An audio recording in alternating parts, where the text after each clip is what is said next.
Bonjour, au cours du chapitre 3, nous avons vu que la matière organique est fabriquée dans les feuilles des plantes vertes. Nous avons également vu que pour fabriquer cette matière organique au niveau des feuilles, il faut aux plantes 4 éléments.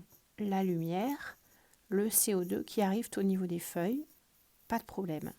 Il leur faut également de l'eau et des sels minéraux. Nous avons vu ensemble que l'eau et les sels minéraux sont absorbés au niveau des racines.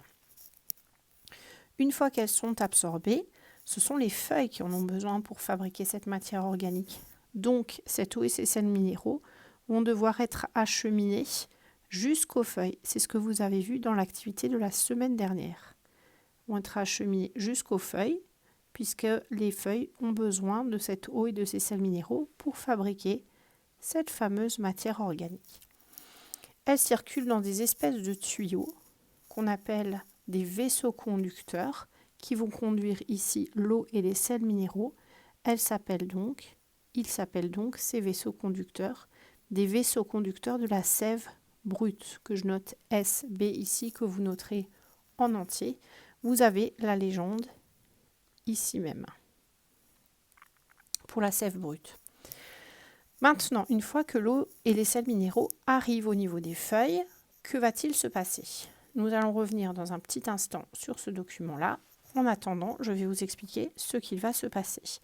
Pour fabriquer la matière organique, les plantes vertes ont besoin, nous venons de le dire, d'eau. Elles ont besoin de dioxyde de carbone, le CO2. Elles ont besoin de lumière et elles ont besoin de sels minéraux.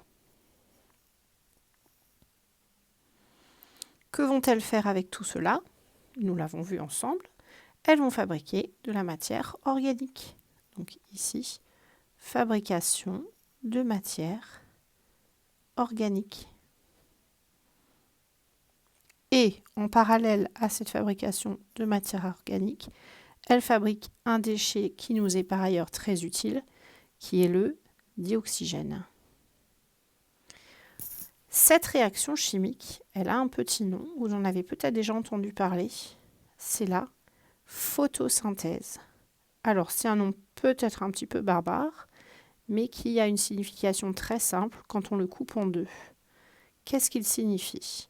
Synthèse, ça vient de synthétiser, qui veut encore dire fabriquer. Ici, c'est fabriquer. Et photo, ça vient du grec, et ça signifie lumière. Donc, qu'est-ce que c'est que cette réaction ? C'est de la fabrication de quoi ? De matière organique en présence de lumière. Et je me permets de vous rappeler que cette réaction chimique a lieu dans les feuilles des plantes vertes. C'est à savoir. Maintenant, nous allons revenir à notre document de base sur lequel nous avions commencé à travailler au début de cette vidéo.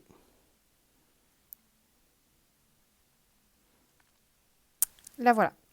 Donc effectivement, nous avons toujours notre matière organique qui a été fabriquée ici au niveau des feuilles. Donc ici, les feuilles sont pleines de matière organique fabriquées sous l'influence notamment de la lumière, donc la journée.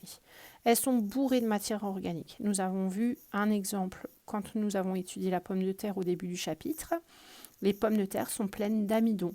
L'amidon, c'est la matière organique fabriquée par les pommes de terre. Cette réaction, nous venons de le voir ensemble, elle a un petit nom, elle s'appelle la photosynthèse.